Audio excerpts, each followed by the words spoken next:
Katy Byron joins us now with the latest in tech news. What's the hot new thing, Katy? Well, it's all about the tablet. Everybody wants a tablet. It's a full-on war out there. And what's great for consumers is that AT&T, Verizon, and Sprint and T-Mobile have already signed up to work with the company on this.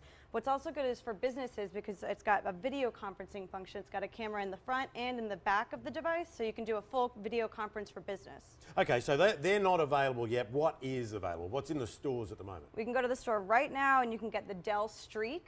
And that was released this past August, just a few weeks ago. It's very fast processing and it's got a GPS built into it, which people love. It's $299 with an AT&T 2-year contract only, though. You have to do the contract to get that lower price. But the iPad, the cheapest one is $499, so it is quite a bit cheaper. What the drawback for this one, though, is that it's 5 inches, so people are a little bit confused. It's kind of like a smartphone, but kind of like an iPad, so it's a little awkward to hold up and make a call with it. So we'll see how it fares in the market, though. Yeah, it does sound. Okay, Katy, thanks for that. Katy Byron with the latest tech news. Well, this really was a week filled with lots of big business deals from around the world. Southwest Airlines in the U.S. is buying fellow low-cost carrier and its competitor, AirTran Airlines, for $1.4 billion. It's hard to tell at this point what's going to happen to ticket prices, but ultimately, when competitors are eliminated from the market, prices do tend to go up. But there is some good news out of this deal for consumers. AirTran says it's going to do away with the extra fees they've been charging for checked bags to come in line with Southwest's policy. Now let's take a look at retail. The big story this week is Walmart's offer to buy Massmart for $4.2 billion. If the deal goes through, it could get Walmart into 13 different African countries, expanding its international reach even further. And here's a deal that's generating some buzz. Shanghai's Bright Foods is in exclusive talks to buy United Biscuit in the UK. United Biscuit makes popular snack foods like McVitie's Digestive and Jaffa Cakes. The reason why Bright Foods is interested in the UK company is because it wants to bring the sweet treats to the Asia market. If the deal goes through, it could be worth as much as $3 billion. For the past 2 years, the Department of Justice has been investigating a global price-fixing conspiracy involving many of the world's largest airlines. And last week, China Airlines became the 16th major carrier to settle with the government as part of the probe, and the airline agreed to pay $40 million in fines. This is important because the DOJ is alleging that these companies have been secretly and illegally conspiring to overcharge their customers by raising the price of aviation fuel for cargo shipments. The U.S. government says their investigation is ongoing. 1 in 7 people around the world have Facebook accounts right now. They're logging in at home, they're talking to their friends, and it's a free service. That is part of the appeal. But now that the company's public, will they start charging money for accounts? Would you actually pay to be on Facebook? No. No, probably not. No, I would pay for I pay for a lot of services online, but I would not pay for that. No. No. God, no. No, I don't think so. I don't think it's worth that much. No, it's not worth it. Shouldn't have to pay to talk to people. I think the only reason I use Facebook so much is because it is free. To me, it's kind of the equivalent of paying for like a LinkedIn account or like paying for email. It doesn't seem like you should be paid for email. It doesn't really make sense. It's a social network site. Probably still for $1, but anything more higher than that, I don't think so. Maybe. If it was like anything under $10, I probably wouldn't be super concerned. Maybe if it was like 99 cents, like $1, kind of similar to like iTunes music type of thing. No amount, not even $1 a month? No. 50 cents a month? No. If people start charging for Facebook, then guaranteed something else will be created that you won't have to pay for. I think a lot of my friends would probably stop using it because you had to pay. I imagine someone would come in and create a new service altogether that would probably replace Facebook. All the people that are on Facebook right now paid just $1 a month. That would give Facebook, get this, $12 billion a year. For CNN Money, I'm Katy Byron.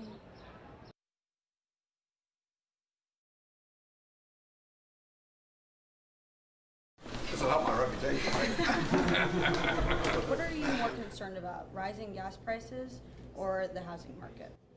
Well, the housing market is going to be an immediate problem, and in some areas of the country, it could be quite sustained. I mean, there are places that look to me like it'll take at least a couple of years. About your successor search, Yeah. were you approached by any TV networks about televising the whole search? No, but it might be a good idea. Maybe I could meet all these guys on an island and keep throwing them off here and there. But no, I've been approached by television networks on other things, but they did not come and say they wanted to film this decision. Wouldn't have been very exciting anyway, just opening 700 letters up.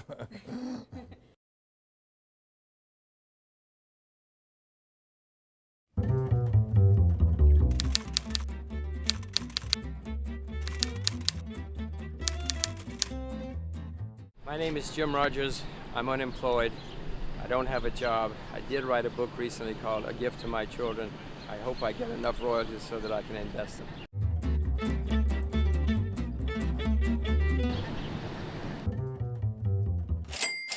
Where are you putting your money right now? Well, where my money is right now is I own real assets, commodities, I own currencies, I have sold short stocks. And which commodities would you recommend? I own more. If I were buying commodities right now, I'd buy agriculture. Agriculture is still very depressed on a historic basis. I think there are enormous fortunes are going to be made in agriculture in the next 10 or 20 years. Farming is going to be one of the best professions of the next 20 years. Farming has been an absolute disaster for 30 years. Katie, we're running out of farmers. The average age of farmers in America is 58. More people in America study public relations than study agriculture. The average age of farmers in Japan is 66. In Australia, it's 58. In Canada, they're the oldest in recorded history. We're running out of farmers. You want to get rich? Learn to drive a tractor. Get out of television. Go buy yourself a farm somewhere and get on a tractor. You'll be very rich. Well, You let's carry see that what's around in with it. you? I have a little gold here. I hope I have a little gold here, unless somebody's picked my pocket. Yeah, here's my gold. This is Canadian gold.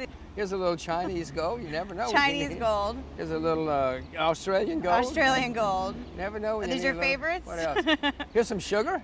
I'm very bullish on sugar. In Jim Here's Rogers' some pockets. silver. Some silver, okay. United States silver. I have my assets in my pockets. What is going to be happening with oil and gas in this country in the next year? The surprise is going to be how high the price of oil stays and how high it goes. Katie, we're running out of known reserves of oil, whether we like it or not. Unless somebody finds a lot of oil very quickly in a very accessible area, prices of oil are going to go much, much higher over the next decade. Go home and stock up. Fill up your car. Fill up your heater, because the oil prices will be much higher. Who do you think is going to win the U.S. election? If I had to bet, I would bet on Mr. Obama. That's not what I'm not saying that's what I want. I'm just saying, and that's not saying that's good for the world. I'm just saying that's probably what would happen. If the economy gets worse between now and September, then Mr. Obama doesn't have a chance. But as long as he can keep putting out money, which he's doing, then I would have to bet on Mr. Obama.